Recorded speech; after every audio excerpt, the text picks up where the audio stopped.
अस्सलामुअलैकुम नाज़रीन, मैं हूं आयशा शाहिद और आप देख रहे हैं PSA डिजिटल न्यूज़ चैनल। आइए नजर डालते हैं आज की ब्रेकिंग न्यूज़।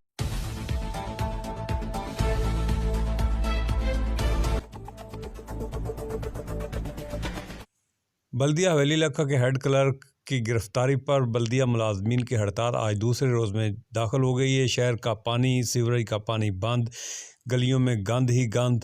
इस सिलसिला में आज असिस्टेंट कमिश्नर दीपालपुर और एडमिनिस्ट्रेटर बल्दिया हवेली ने मुलाजमीन के साथ मुलाकात की और उनके साथ इज़हार यकजहती भी किया। इस सिलसिला में मुअज़्ज़िन इलाका के साथ उनकी क्या मीटिंग हुई, मुलाजमीन के साथ उन्होंने क्या बातें की, देखिए इस वीडियो रिपोर्ट दुरुस्त में। मान लिया जाए।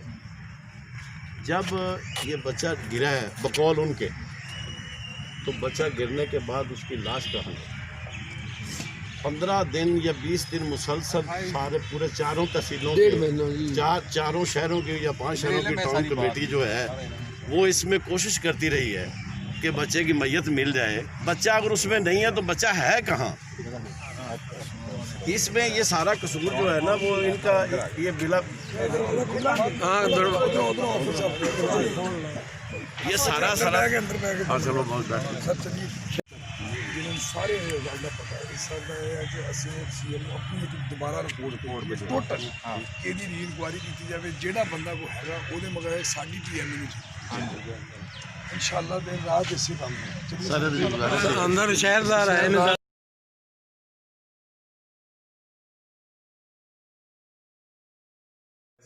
वो हाई कोर्ट जो है वहाँ से भी खारिज हुई है सर। नेक्स्ट बिलाशुबा हाई कोर्ट से खारिज हुई है, लेकिन आप तो दोबारा अगर ट्रायल होगी तो यहाँ अब पुलिस अगर उसमें उसको गुनाहगार लिखती है तो फिर तो नहीं होगी। हमारा मुतालबा ये है कि वो बच्चा बेगुनाह है, उसका कसूर नहीं है, वो तो उसके पास। और उन्होंने ना जी आपके आने से पहले साहब ज़रा कोरोना डेज थे, तो ये बाबर और जितने लोगों का नाम है